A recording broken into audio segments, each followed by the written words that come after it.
St Christopher's School in Wrexham is one of the largest special schools in Wales, and award-winning head teacher Maxine Pittaway has created an innovative, socially enterprising school environment.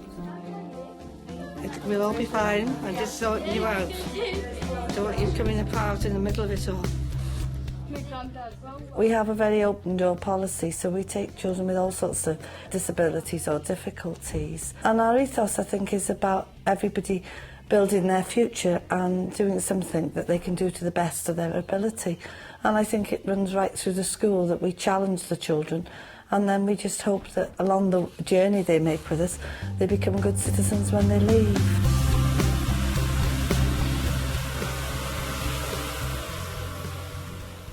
St Christopher's have created a unique environment for learning. Alongside their academic studies, teachers and students are successfully running sustainable social enterprises from within the school premises. You're going to the club tonight, Hattie, to help? What they've discovered is that these opportunities for independent learning and peer mentoring fitted well into the assessment for learning model that they've embedded throughout the school. Our main enterprises are our hair salon, our cafe, our beauty salon, our car valeting business. So it's real life experiences that give children an experience of the community that they're in. Is there anybody now who would like to give their feedback in front of the group to the person next to them? When they first applied the assessment for learning model across the school, Maxine and her team realised that they needed to find creative ways to ensure peer mentoring and assessment was given a safe place to flourish, particularly for those teachers working with behaviour support. So some of your capital letters you should make a bit bigger, make them stand out as capitals. Assessment for Learning's worked really well with the behaviour support unit because they'd always wanted that type of philosophy and structure. They work well with structures. The only difficulty with them is there are children that do not accept criticism from their peers because they don't want to share their work with somebody else. They don't want somebody to look at it. They don't want to experience some of the critical parts of the assessment for learning. They just want to have a good tick at the end of their work and be told, that's a great job you're doing there, and move on to the next stage. So we've adapted it considerably in that area. OK, you've had a chance to look at your own work now, and in a second you're going to become teacher for about 5 minutes. And you're going to look at somebody else's work, and we're going to give that person some feedback and say how we think they've done. Before we have the skills framework, there was a lot more content into the curriculum, and so the assessment tended to be more around the content that had been met in a fairly individualised way.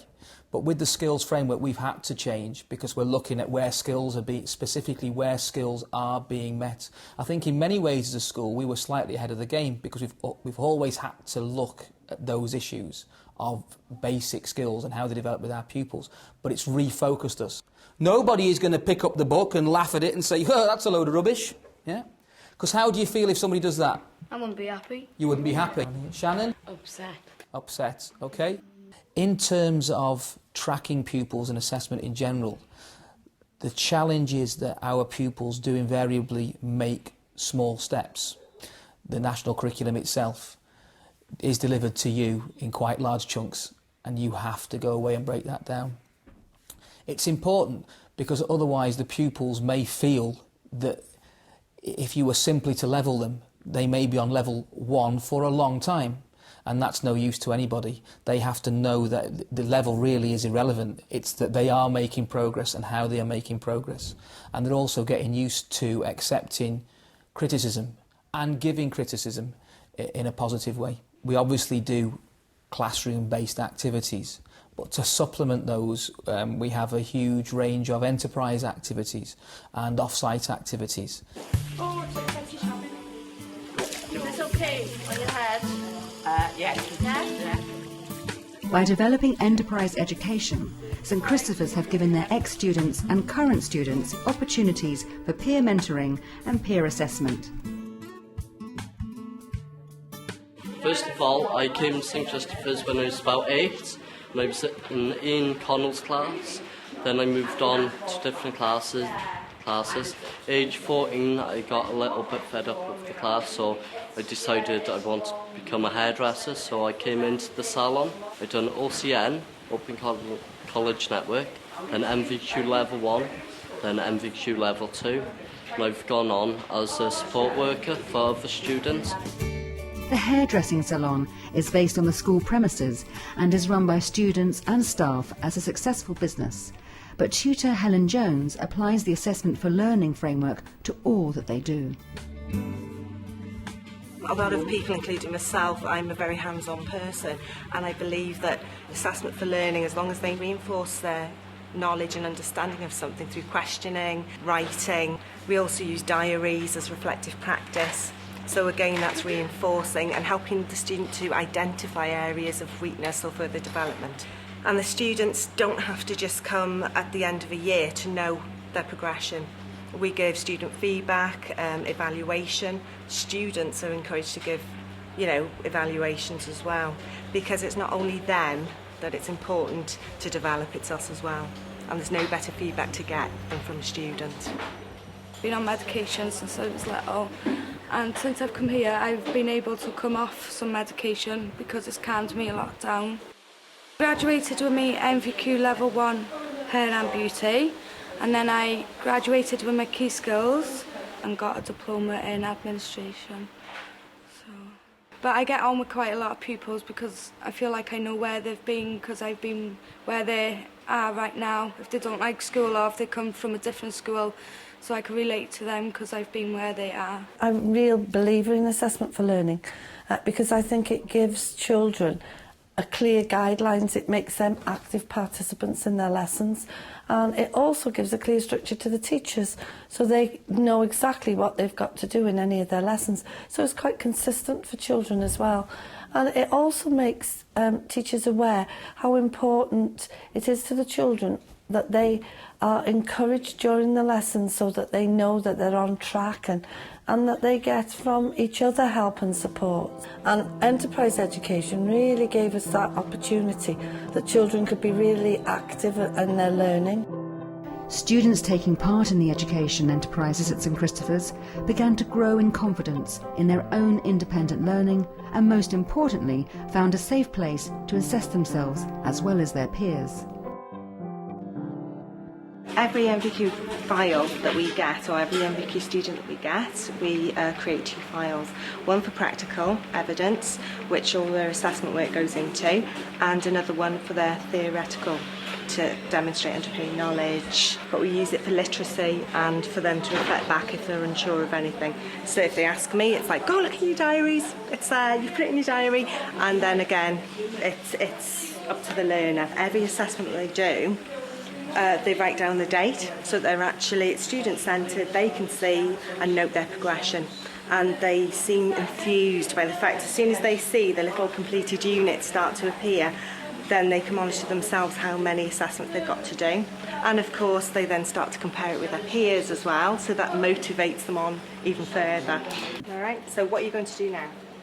Section hair. Why? Why do we section hair? Helen delivers the MVQ course in hairdressing and in beauty. It's given her the opportunity to take a really practical subject and to then make it into a really academic subject. And her work, for me, if she's compiling a file, for example, about their skills, those skills need to be shared with teachers in other lessons because they can see then, well, they can do this here, so they should be able to do this somewhere else. So it's been really positive. And Helen has really embraced this, the whole notion of children learn by experience, which is really important, and transferable skills. The only thing we're allowed to wear is a Wedding ring. Why can't we wear jewellery down on it, so what have you? The experiential learning is absolutely vital to our pupils. You're looking at their oracy skills, you're looking at how they are communicating with other people they don't know, yeah? Working with others, working with staff. You've then got obviously the numeracy skills where they're handling money and having to deal with, number and money hands-on. People think children with special needs can't do things independently. They do struggle, but we always have a way, if you like, looking at a different option of how we can do it. All our work, obviously all our enterprise work, for example, is all about the children being independent learners. So that transferable skill then comes into the classroom. At St Christopher's, they found that the social skills and growing independence the students acquired in enterprise education filtered back to the classroom, most significantly in peer-to-peer assessment. And this began with some of their youngest students. Capital, so Tom knows himself, yeah? Oh my God. So you want advice, there's one capital letter in the wrong place. But I would say to Tom, look Tom, it's only a small thing, because your handwriting's lovely, your title's underlined, everything's great. Just one little thing. Just that capital G. Other than that, brilliant. It is important that you do model these processes for the pupils. And at first we were doing it as staff. So I might use another member of staff in the classroom. Obviously I'd talk to them first and say, I really liked the way you did this and the way you did that, but you might be able to do this better. So it was all about modelling, and modelling really simple tasks. Well, you tell me, what would your feedback to Lewis be? Try and make him feel good, because it's only one little thing, so we don't want to go on about it, do we? If you're going to put a capital letter, make sure you do it after the full stop. Yes. Okay. So tell him what you like now. The two things you like about his work. It's clear. It's clear handwriting. Yeah. It's got capital letters as well. Yeah. Good. I mean, as a teacher, one of the most nerve-wracking things you can do is stand before other teachers and talk about what you do, and throw yourself open to your peers. You know, and these are their peers. And I think when they're talking to each other and listening to each other, it is far more important to have everything right and make it look as good as possible. You don't want to present your peers with something they can be overly critical about. And so it does give them that motivation, once they know the peers are going to look at it, to maybe just step it up and make sure that everything is going to be okay and do their very best. We ban red pens. They are only allowed, the children can use them to underline their work, but no teacher's allowed to mark in red. And that, I think, made a real positive impact on the school and on their confidence. And we try as much as we can to always look for the positives and strengths of the children. I think Lewis has done tremendous as well. So. Has he done tremendous? Let's have a look. A great example, though, of peer-to-peer marking, once we established it, we did just do some work on creating sentences. And one young man made a range of errors throughout. After his peer had spoken to him, we repeated the exercise in the afternoon, and he did not make those errors again. Because I think it's very important that children learn by doing things as well as them having academic activities in the classroom. And we found the more enterprise opportunities we gave to children, the better they became in doing the skills-based curriculum that we needed. It's trying to teach learner autonomy, you know, getting them to think for themselves. They also get to learn as well that they're relied upon by not just us as staff, other students and their clients. It's growth. You see them grow and develop over that period of time that they're with us, and that is motivating for us as staff. When you do something like the enterprise education or something like after-school clubs or putting in basic skills intervention packages, you can never say which is the one that makes the impact, because they're all measurable in their own areas and they're all good, but the impact is children improve. And our accreditation here has got better year on year, and I think it's all down to the actual structures we've put in place, especially with assessment for learning. It's the driving force, if you like, for every aspect of the school.